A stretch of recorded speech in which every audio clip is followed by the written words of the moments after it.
Hai sahabat servis, pada kesempatan kali ini saya akan melakukan perbaikan lemari pendingin freezer. Untuk kerusakan dari freezer ini, di sini saya rasakan di bagian raknya ini tidak ada terasa dingin. Di bagian atas juga tidak ada. Untuk jumlah raknya di sini saya hitung 1, 2, 3, 4, 5, 6, 7, 8. Oke. Jadi ini adalah freezer 8 rak dengan keluhan tidak dingin. Oke, di sini saya dengarkan ada sirkulasi freon yang mengalir pada sistem. Artinya mesin kompresor bekerja, namun kondisi freezer ini tidak dingin. Baik, selanjutnya kita akan lakukan pengecekan. Kita balik dulu unitnya ini supaya lebih mudah kita dalam hal proses perbaikan. Nah, ini untuk freezernya di sini bisa kita lihat modelnya yaitu FJM 195. Untuk spesifikasinya di sini arusnya sebesar 1,2 ampere menggunakan refrigeran R134. Di sini untuk pengaturan suhunya bisa kita atur ke posisi maksimal, tidak masalah. Dan menggunakan kondensor di bagian luar yaitu jumlahnya sebanyak 20U ya di sini. Di bagian luar 20U, namun di bagian dalam di sini yang pasti 10U. Jadi totalnya sebanyak 30U untuk freezer 8 rak. Minimal 30U kondensor yang digunakan. Lalu bisa kita intip lagi di bagian bawah. Untuk arus di sini saya ukur yaitu 0,94 ampere. Oke, sepertinya tidak ada beban. Arusnya sangat kecil ya. Mesin kompresor di sini aktif bekerja. Lalu untuk pipa tekannya di sini saya rasakan tidak ada terasa panas. Untuk filter dryer saya raba juga tidak ada terasa hangat. Di sini kondisinya masih asli ya, belum pernah dilakukan perbaikan. Oke, langsung saja kita akan matikan dulu ya unitnya ini.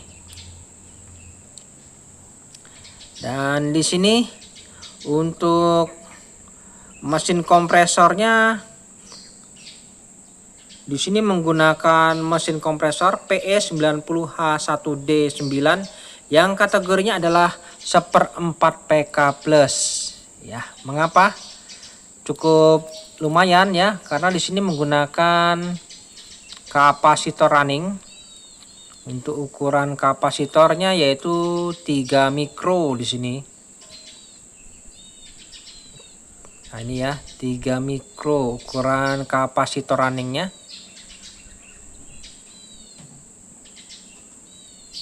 Ya.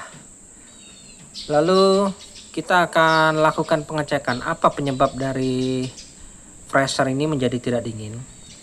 Kemungkinan ada kebocoran di sistem, entah itu di kondensor maupun di evaporator. Langkah pertama seperti biasa, saya pastikan dulu apakah kandungan gas freon pada sistem ini mencukupi atau tidak ya. Nanti kita akan lakukan pengecekan. Namun sebelumnya di bagian filter dryer di sini saya akan berikan lubang terlebih dahulu. Ya, di bagian filter ini saya akan berikan lubang menggunakan paku. Oke.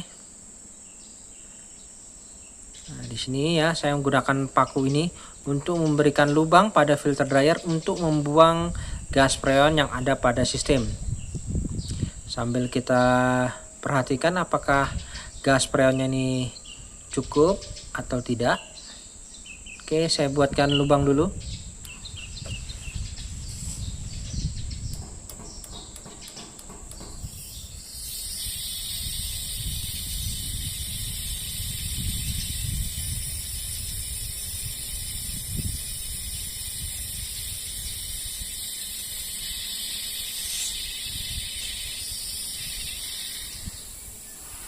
Oke, di sini untuk kandungan gas freon pada sistem sudah keluar ya, biarkan saja kita kuras, biarkan sampai habis. Di sini saya rasakan untuk kandungan gas freonnya tidak begitu banyak ya, jadi ada indikasi kebocoran pada sistem. Oke, saya habiskan dulu kandungan gas freonnya ini.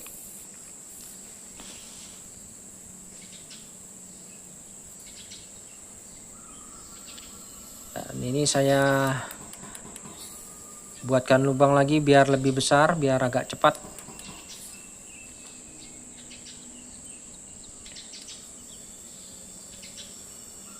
Oke, selanjutnya setelah dirasa gas freon sudah habis, di sini saya berikan sedikit pipa kapiler pada lubang tersebut. Yang mana saya akan langsung lakukan pengelasan. Tujuannya adalah untuk melakukan proses pengecekan apakah memang ada kebocoran pada sistem. Nah, nanti saya akan menggunakan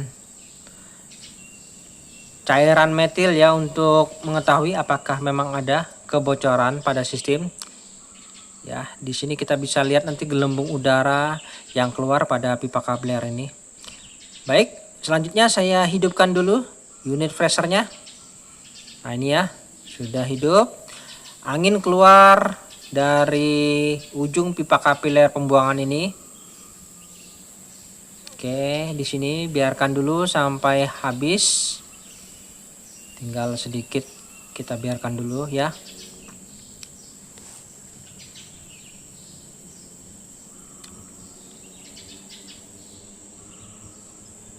Oke, setelah sudah mulai tidak ada dorongan ya, nanti kita akan berikan cairan metil ya untuk mengetahui bagaimana kondisinya. Nah, ini ya, saya gunakan 1000 atau metil.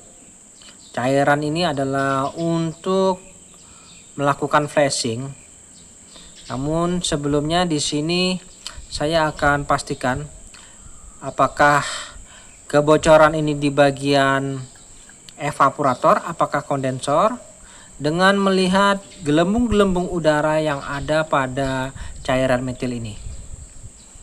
Nah, ini ya, saya pasangkan tutup botol metil, lalu saya tuangkan metil secukupnya, kurang lebih ya sekitar 30 tetes satu tutup botol ini. Nah, ini ya. Nah, perhatikan teman-teman. Di sini gelembung udaranya yang bagus itu dia kurang lebih 5 atau 7 menit itu harus berhenti ya. Nah, ini kita perhatikan sama-sama supaya kita paham. Apabila mengalami gejala tidak berhenti gelembung ini, artinya memang ada kebocoran ya. Kita perhatikan ya. Kurang lebih 5 menit kemudian apakah berhenti gelembungnya ini.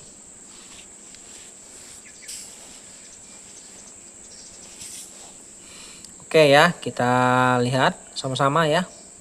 Di sini supaya kita tahu baratnya yang normal itu seperti apa. Di sini gelembungnya masih tetap konstan ya. Tidak ada tanda-tanda mulai hilang. Kita biarkan dulu hingga 5 menit paling tidak.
Oke, baik teman-teman. Di sini setelah kurang lebih 5 menit, perhatikan gelembung udaranya ini sama sekali ya, tidak ada menandakan stop ya. Jadi fix ini memang terjadi kebocoran pada sistem. Secara teori apabila gelembungnya ini seperti ini bisa di area evaporator. Namun semua itu belum tentu ya. Oke, saya cabut dulu sumbernya. Ya, di sini kita bisa lihat nanti perbandingan apabila seperti itu gejalanya dan bisa kelihatan nanti bocornya itu di area mana ya. Jadi kita bisa ada patokan untuk udara yang keluar pada pipa kapiler, apakah itu bocornya di evaporator, apakah di kondensor. Baik, yang pertama di sini saya sih curiganya di area kondensor ya. Namun untuk memastikan apakah di area evaporator di sini ya, kemungkinan juga bisa di area evaporator. Namun kemungkinan sih menurut saya tipis. Jadi untuk area evaporator di sini bisa kita lihat di bagian rak-raknya ini, apakah ada yang mencurigakan seperti ada yang kecucuk atau ada bercak oli ya, terutama di bagian evaporatornya ini apakah ada bercak oli. Nah, perhatikan ya. Sepertinya sih di bagian evaporator aman. Namun tidak ada salahnya ya. Di sini kita ingin belajar, ingin tahu apakah kebocorannya di bagian evaporator, apakah di kondensor. Untuk melakukan itu, kita bisa lihat di bagian pipa hisap yang menuju ke evaporator. Di sini saya akan potong ya. Oke, saya potong dulu di sini. Saya akan potong di area sini, lalu saya berikan pentil pengisian untuk melakukan pengecekan apakah memang ada kebocoran di bagian evaporator atau tidak. Ya, ini ada pentil pengisian saya pasang di sini, nanti akan saya ukur berapa tekanan untuk melakukan tes press. Yang mana untuk jenis evaporator plat seperti ini ya, rak plat gini, itu paling tidak untuk pemberian tekanan itu tidak boleh lebih dari 100 PSI. Ya paling enggak 95 ya. 95 PSI itu sudah cukup. Maksimal 100. Oke. Di sini saya las dulu ya untuk sambungan pentil pengisian yang menuju ke jalur evaporator.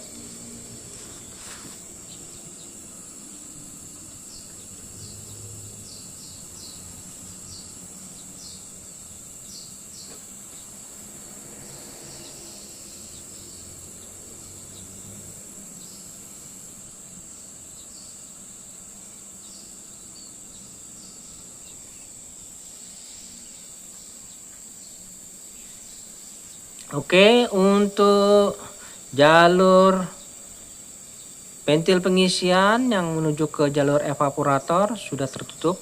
Lalu untuk pipa kapiler yang tadi, pembuangan udara, ini saya tutup. Saya tutup dulu ya.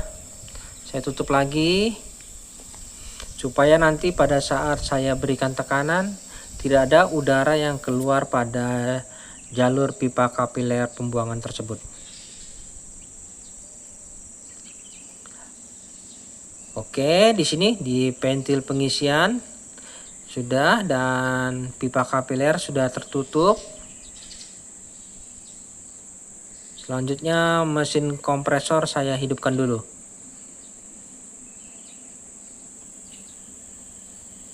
Oke, ya. Di sini otomatis udara keluar pada jalur pipa evaporator sini ya. Biarkan dulu dingin, nanti kita akan pasang manifold.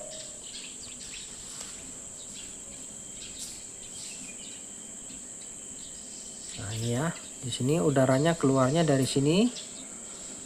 Nah di sini nanti saya akan cek ya tekanannya berapa PSI. Saya gunakan manifold untuk mengukur tekanannya paling tidak di 95 PSI atau 100 PSI ya, sudah cukup, tidak boleh lebih.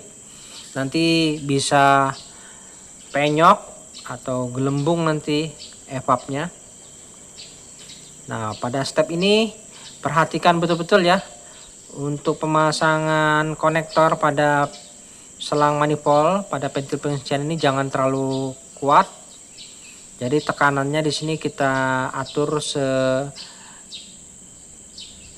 mungkin ya, jangan terlalu cepat supaya kita bisa mencabut secara mendadak nanti. Nah, perhatikan di sini jarum manifoldnya ini bergerak naik sambil kita siap-siap melepas, mematikan ya, jangan sampai 100 ya, kita harus cabut ini sambil kerannya siap-siap kita buka ya. Saya cabut di posisi 80 PSI. Di sini keran manifold saya sambil buka tutup untuk mengatur tekanannya. Oke, jangan sampai di atas 100 PSI ya.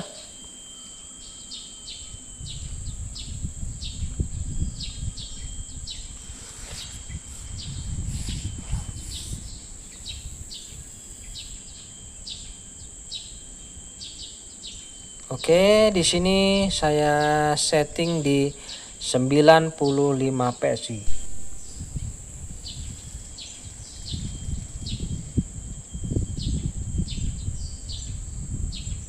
Oke, ya, tepat di sini di 90 PSI. Kita stop dulu.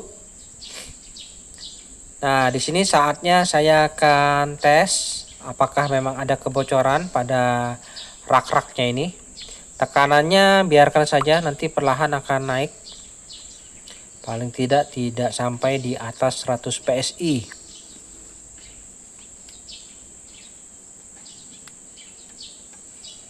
Oke, di sini ya. Pastikan semuanya tidak ada tanda-tanda kebocoran pada rak-raknya ini. Namun saya yakin sih di bagian rak-raknya ini aman ya, karena tidak ada tanda-tanda bercak oli saya perhatikan. Namun tidak ada salahnya ya, di sini saya lakukan pengecekan terutama di bagian sudut-sudutnya nih, di pipa yang paling rawan ini.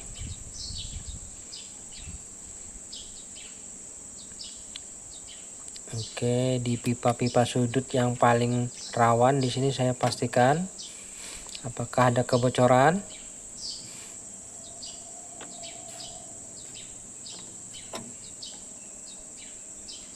Dan seluruhnya juga ya, setelah saya yakin tidak ada tanda-tanda di seluruh permukaan raknya ini, saya berikan busa sabun untuk memastikan apakah benar-benar aman.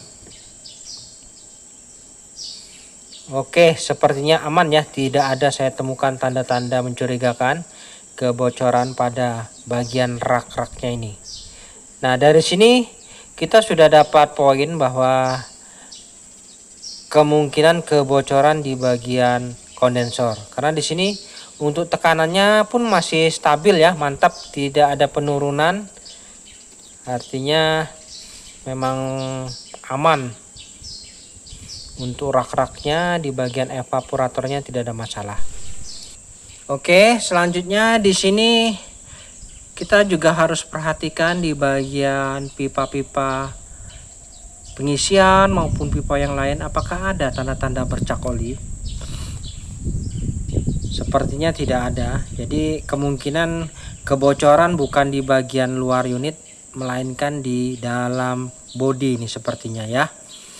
Jadi kita akan lakukan tes press lagi untuk bagian pipa kondensor, dan sekalian juga saya akan tes press pada bagian evaporator. Ya, di sini harus saya potong nanti.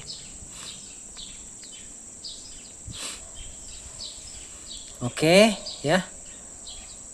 Untuk jalur pipa evaporator di sini kondisinya stabil, aman ya, di 90 PSI, tidak ada tanda-tanda penurunan.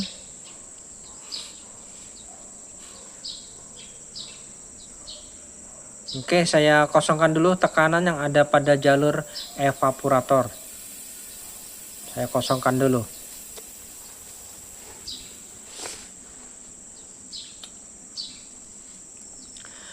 Dan selanjutnya untuk jalur kondensor yang di bagian belakang filter dryer, di sini saya potong.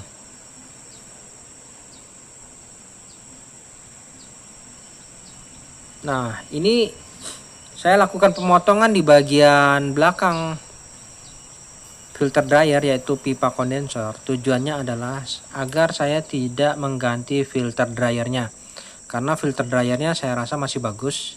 Jadi tujuannya saya hanya ingin mencari di mana letak kebocorannya ini.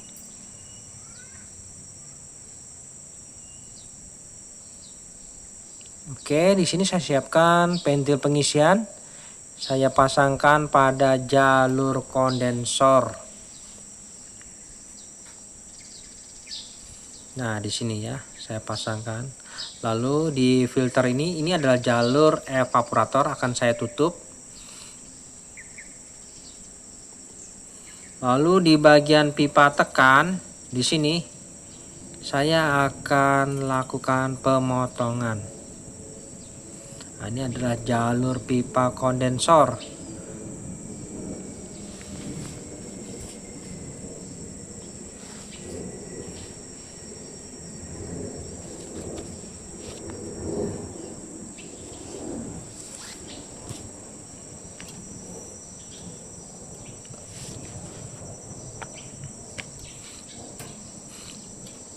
Dan untuk pengecekan test press seperti ini double ya, secara bersamaan.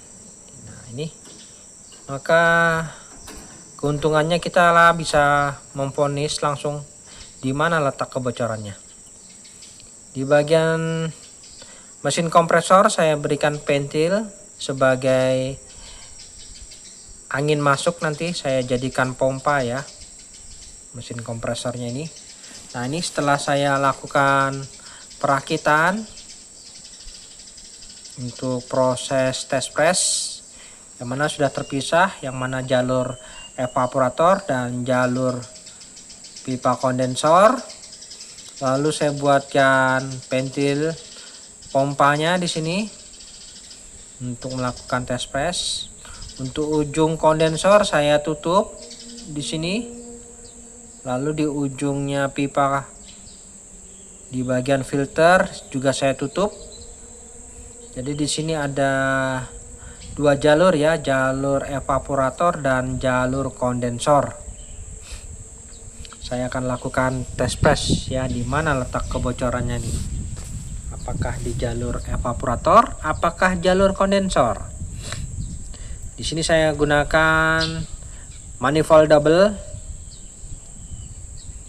yang akan saya konekkan ya, sambungkan di sini. Ini yang jarum manifold yang berwarna merah, dan ini jarum manifold yang berwarna biru. Ini saya arahkan yang menuju ke jalur evaporator.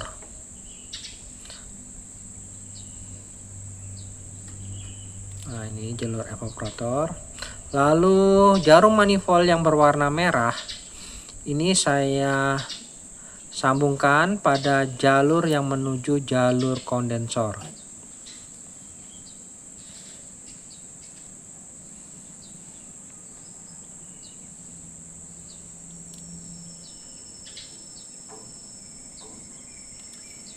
Oke ya, jadi ada dua jalur ini ya, jalur evaporator dan jalur kondensor. Untuk penekanannya saya gunakan mesin kompresor. Saya pasang selang manifold yang berwarna kuning. Dan kita akan siap lakukan penekanan. Dan di sini harus kita perhatikan, kita harus fokus ya untuk jalurnya ini, yang mana jalur kondensor dan jalur evaporator. Kita fokus dulu di jalur evaporator, yang mana tekanannya tidak boleh lebih dari 100 PSI ya. Jadi kita harus fokus dulu ya. Jangan sampai salah kita kecolongan.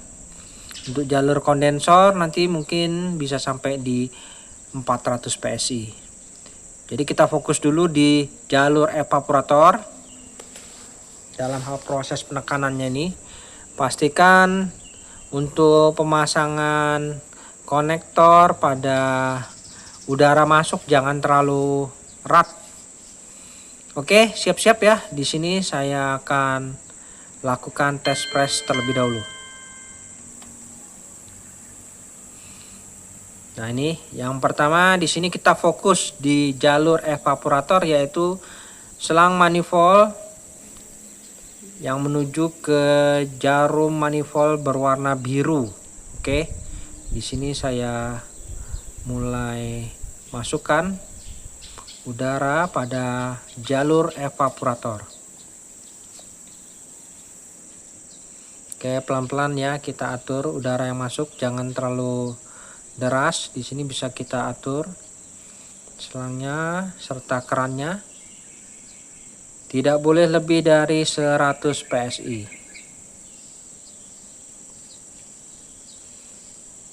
Oke, setelah 100 PSI di jarum manifold yang berwarna biru, ini jalur menuju evaporator. Selanjutnya kita fokus lagi di jalur kondensor. Nah, untuk jalur kondensor di sini saya berikan tekanan di 400 PSI. Ya, saya berikan tekanan di 400 PSI. Nanti kita akan tutup.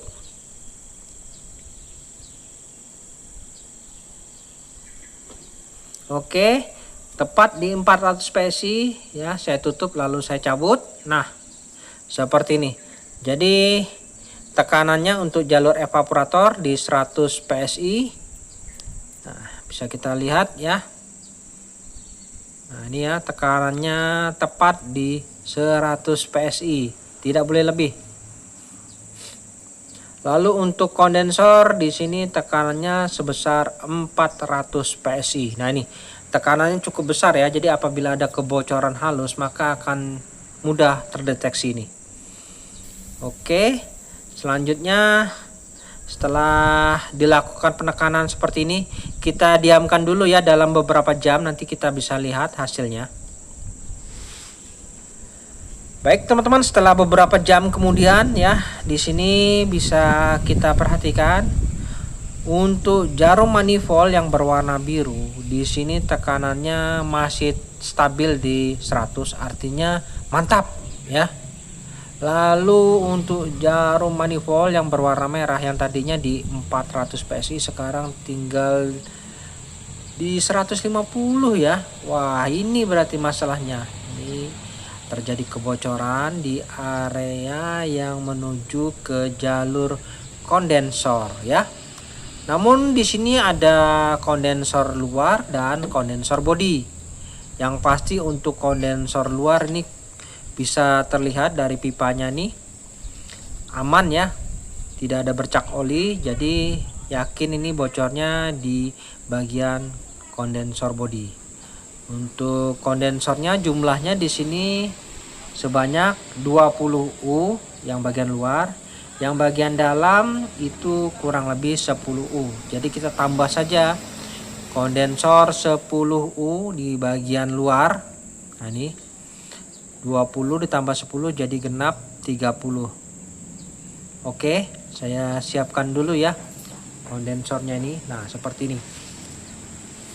Jadi tinggal saya pasangkan kondensor 10 U ya, kemudian saya rakit kembali, saya las semua, lalu kita akan lakukan proses pemvakuman.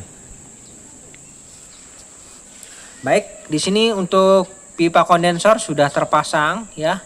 Jadi jumlah totalnya sebanyak 30 U untuk kondensor yang di bagian luar. Untuk kondensor di bagian bodi sudah tidak saya gunakan lagi. Nah ini ya, saya potong, tidak saya fungsikan lagi. Nah ini, jadi saya gunakan kondensor luar semuanya sebanyak 30 U. Lalu sudah saya sambungkan semua ya ke posisi semula. Untuk pentil pengisian freon sudah saya pasang. Oke, filter dryer masih tetap pakai yang lama, tidak perlu saya ganti. Baik, saya hidupkan mesin kompresornya. Nah, di sini untuk proses pemvakuman, di sini saya ukur dulu berapa arusnya. Arusnya di sini menunjukkan di 0,93 ampere. Ya, sama seperti awal tadi. Lalu saya siapkan manifold. Kemudian selang manifold saya pasang pada pentil pengisian. Namun sebelumnya sepuyer pentil pengisiannya ini saya pasang ya, supaya nanti pada saat selesai kita bisa langsung melepasnya.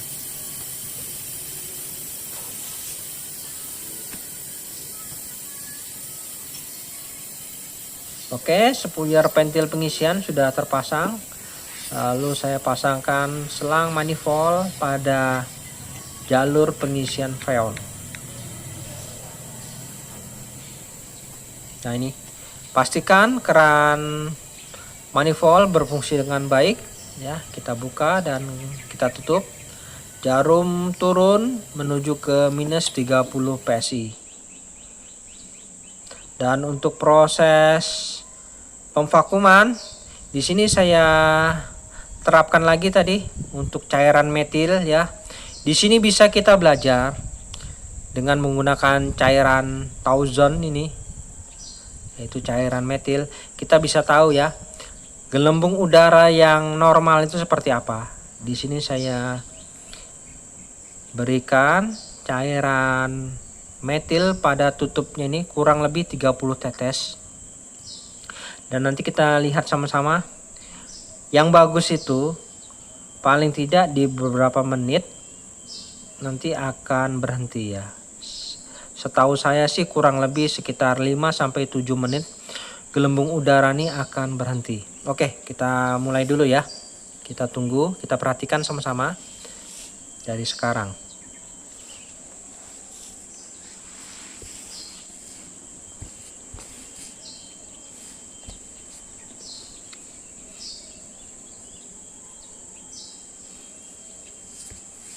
Nah ini ya gelembung udaranya ya, perhatikan ya, gelembung udaranya dalam belum sampai 5 menit sudah mulai berhenti nih. Nah ini ya, jadi yang normal itu seperti ini ya teman-teman ya, ada sudah mulai berhenti. Kalau yang pertama tadi yang waktu masih bocor itu tidak ada berhenti sama sekali.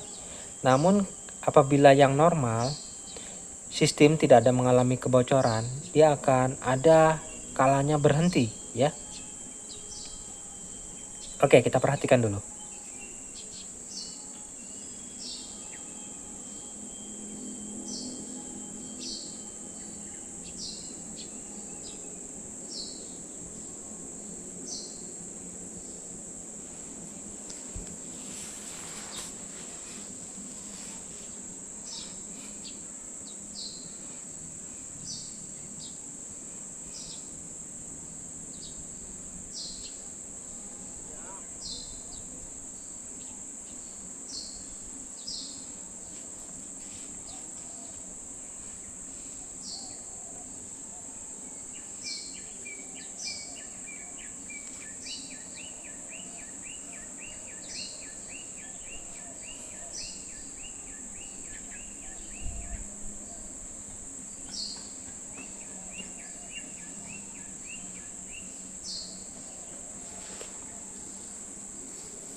Oke, di sini untuk gelembung udara yang terjadi pada cairan metil itu sudah mulai berhenti timbul ya. Kurang lebih 5 menit waktunya, 5 atau 6 menit. Dan di sini kita belum menemukan tanda-tanda gelembung udara yang ada pada cairan metil ini berhenti total. Artinya sudah vakum ya. Kita tunggu dulu ya sampai berapa menit kira-kira. Target sih kurang lebih 10 menit, 10 sampai 13 menit ya. Itu proses pemvakuman sudah bagus. Namun ada tahap selanjutnya, nanti setelah berhenti apa yang terjadi pada cairan metil itu. Ya, kita bisa belajar sama-sama di pengamatan kita pada cairan metil ini bahwa untuk kebocoran pada sistem yakin bagus apabila seperti ini ya prosesnya. Dan ini dalam proses kurang lebih sekitar 6 sampai 7 menit gelembung udara masih tetap ada, namun ada berhenti ya. Ada saatnya berhenti tapi belum berhenti total. Kita tunggu lagi ya. Kurang lebih sekitar 10 sampai 13 menit ya dari awal tadi.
Oke, di sini untuk waktunya sudah kurang lebih 10 menit. Gelembung udara yang ada pada cairan metil ini terkadang ada dan terkadang berhenti. Dan untuk proses berhentinya ini sudah mulai agak lama ya. Kita tunggu dulu sampai berapa menit ini. Karena untuk proses pemvakuman itu dibutuhkan kurang lebih waktunya sekitar 30 menit. Dan ini sudah berjalan kurang lebih sekitar 10 menit ya proses vakum body, dan kita bisa amati dari gelembung udara pada cairan metil ini.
Baik, di sini untuk proses pemvakuman sudah berlangsung kurang lebih 13 menit. Ya, jadi di sini kita dibutuhkan kesabaran ya untuk mendapatkan hasil yang sempurna. Memang kita harus melakukan step ini sambil ngopi-ngopi atau bagaimana ya, kita tunggu. Nah, di saat sudah kurang lebih sekitar 13 atau 14 menit, bisa kita perhatikan cairan metil ini sedikit berkurang sudah ya. Artinya mulai terhisap ya, terhisap sedikit demi sedikit. Lalu di saat prosesnya kurang lebih sekitar 15 menit ya. Di sini gelembung udaranya berhenti cukup lama ini ya, di sini. Di sini perhatikan gelembung udaranya berhenti cukup lama. Kurang lebih mungkin ya sekitar 1 menitan ya.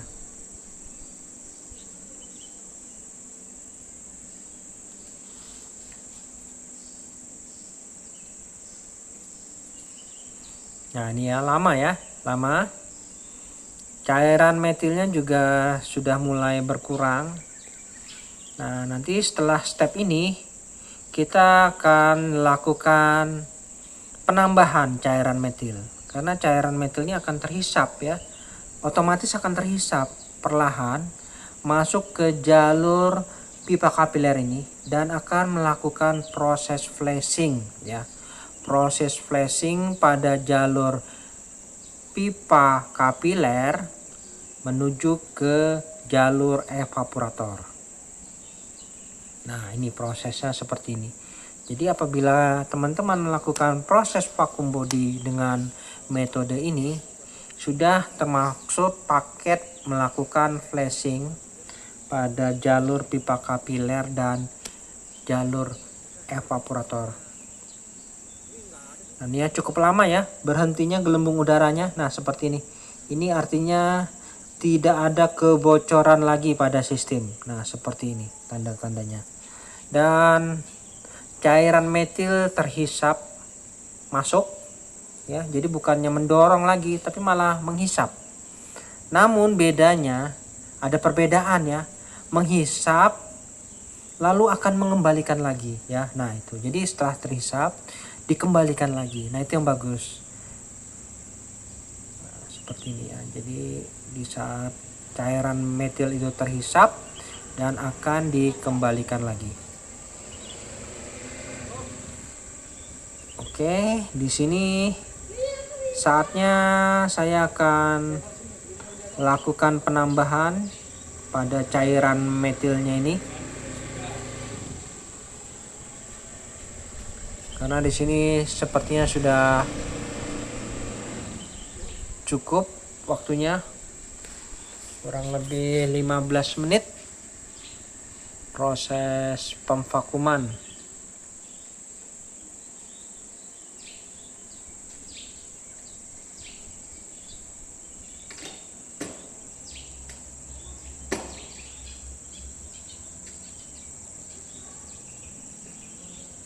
Nah, di sini kita bisa lakukan penambahan cairan metil pada saat di waktu ini karena sifatnya itu akan melakukan penghisapan cairan metil dan akan mengeluarkan kembali. Jadi prosesnya seperti itu.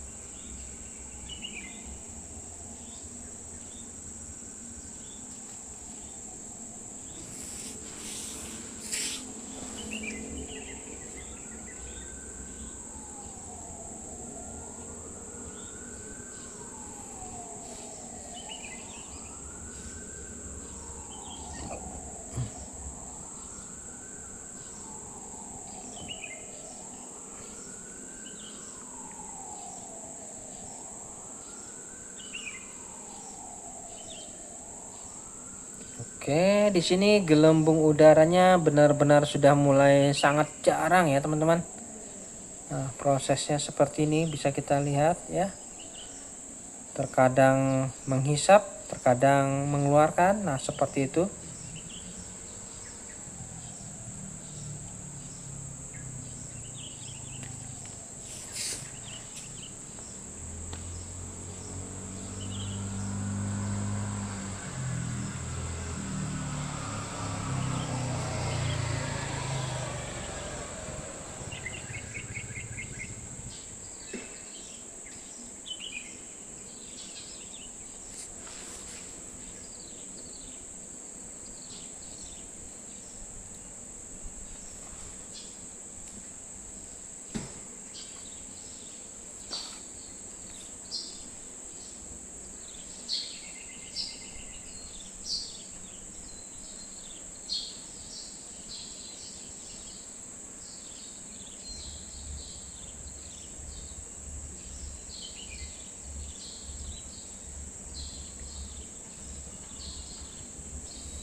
Oke, ini waktunya kurang lebih sudah sekitar 20 menit ya.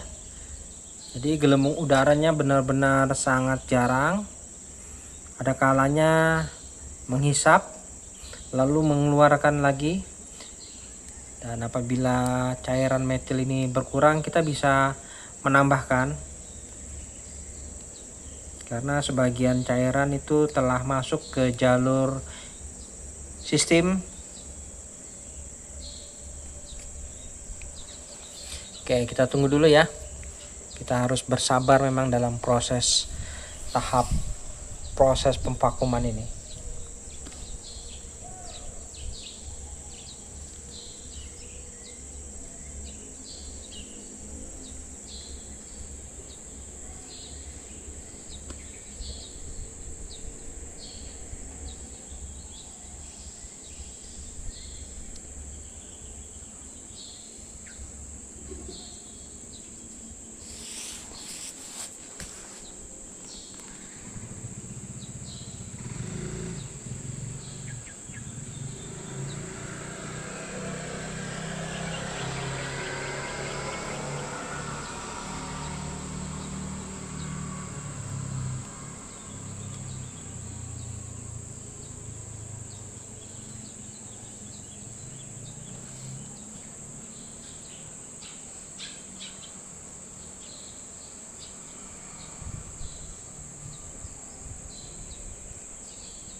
Oke, setelah kurang lebih hampir mendekati 30 menit, di sini cairan metilnya sudah berkurang. Jadi saya harus tambahkan lagi ya untuk melihat gelembung udaranya benar-benar sudah berhenti di sini.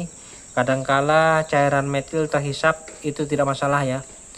Itu pertanda normal dan sistem instalasinya sudah betul-betul aman. Nah ini ya, terkadang gelembungnya keluar lagi dan kemudian berhenti. Nah seperti ini.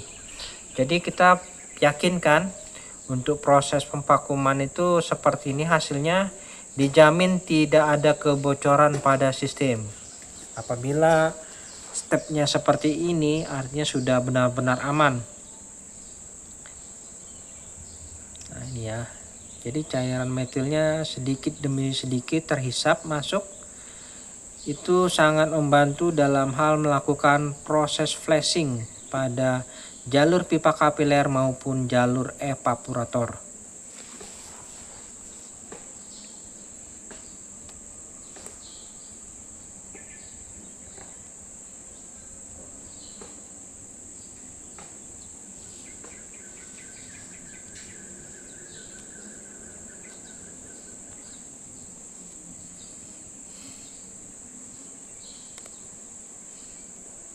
Jadi di sini kita tunggu kurang lebih 30 menit pas ya, baru kita sudahi proses pemvakuman. Biarkan saja dulu benar-benar vakum, artinya sudah tidak ada lagi udara yang terjebak pada sistem.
Oke, setelah kurang lebih sekitar 30 menit proses pemvakuman, Di sini udaranya ya seperti ini saja ya, mantap ya. Jadi timbul tenggelam ya, berhenti ada. Saya rasa sudah cukup ini. Jadi saatnya kita lakukan penyegelan ya. Oke, di sini untuk pipa kapilernya ini kita tutup permanen saja.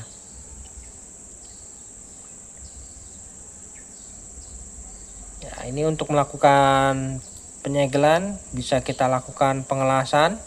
Untuk proses pengelasan pada jalur pipa kapiler ini pastikan harus benar-benar tertutup ya. Buat seperti tetesan air seperti itu pada ujungnya, jadi benar-benar tertutup. Nah seperti itu ya, jadi sudah pasti tertutup rapat. Jalur instalasi sudah yakin tidak ada kebocoran. Untuk arusnya di sini bisa kita lihat menunjukkan di 9,1 ampere. Lalu saatnya kita lakukan proses pengisian freon. Di sini saya menggunakan Ineos Floor 134. Untuk jarum manifold di sini menunjukkan di minus 30 PSI. Lalu bisa dipasang saja ya selang manifold ini pada keran freon. Lalu keran freon dibuka terlebih dahulu. Biarkan freon mendorong udara yang terjebak pada selang manifold berwarna merah. Nah nih, dan jangan lupa sebelum melakukan pengisian, kita harus buang dulu udara yang terjebak pada selang manifold yang berwarna merah. Oke, kita buang, dan setelah kita lakukan pembuangan udara yang terjebak pada selang manifold, baru bisa kita lakukan pengisian freon. Nah ini ya, jadi kita bisa langsung lakukan pengisian freon secara perlahan-lahan.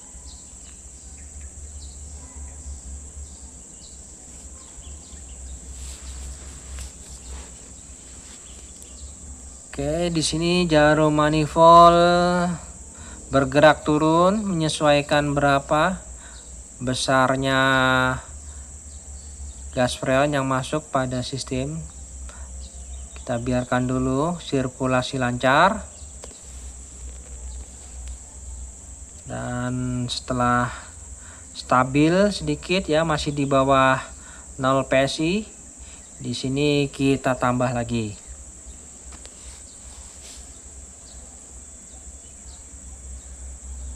Untuk skala tekanannya ya kurang lebih sekitar 5 sampai 10 PSI ya, sampai arusnya cukup dan filter sudah mulai terasa hangat.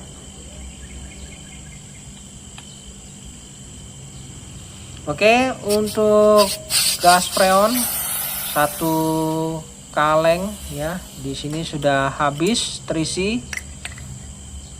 Jadi untuk pressure 8 rak ini membutuhkan 1 kaleng lebih ya. Jadi saya perlukan lagi kaleng freon baru. Nah ini ya, saya akan pasangkan keran freonnya ini.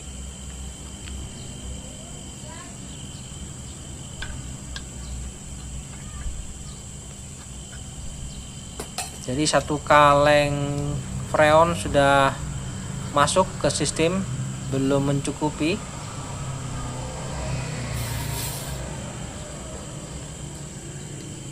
Oke, kita akan lakukan penambahan freon kembali, yang mana selang manifold saya pasang pada keran freon.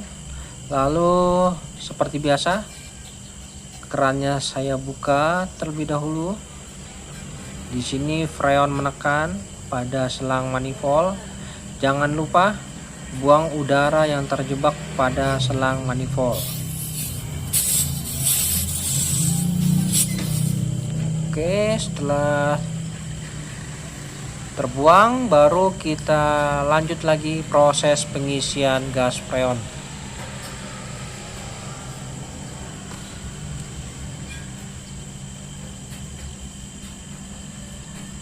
Untuk pengisian gas freon ini kita patokan ya di skala 10 PSI. Berhenti dulu, biarkan stabil ya sampai mendapatkan suhu serta arus yang pas. Untuk arusnya tadi maksimal di 1,2 ampere. Untuk tekanannya bisa di 5 sampai 10 PSI.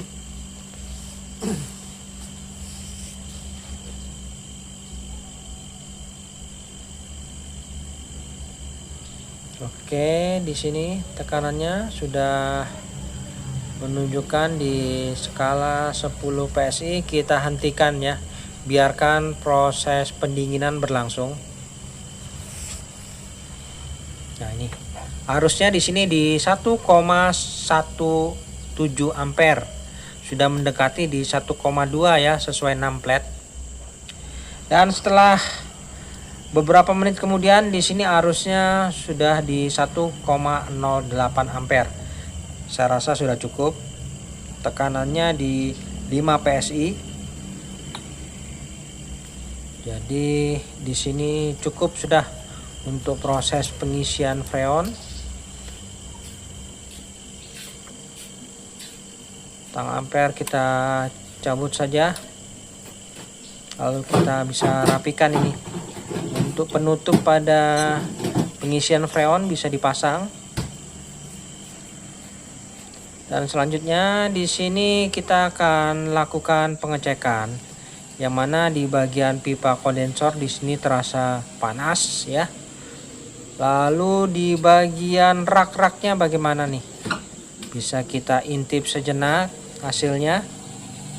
Oke, rak yang paling teratas bagus, kedua bagus, ketiga bagus ya, 4 bagus, 5 juga, 6, 7, 8. Wah, benar-benar sempurna ya proses pendinginan untuk freezer ini. Mantap.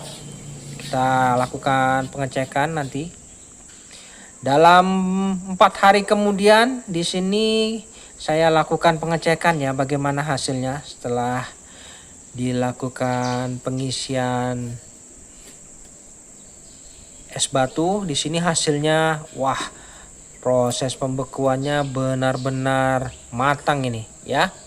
Nah, ini ya, matang semua nih. Dari atas hingga ke bawah matang semua ini. Nah, ini menandakan proses pembekuannya benar-benar sudah sempurna ya. Mantap. Jadi untuk perbaikan freezer ini sudah selesai dan bisa berfungsi kembali. Baik teman-teman, sampai di sini dulu perjumpaan video saya dan kita akan ketemu lagi pada video-video saya selanjutnya. Sampai jumpa.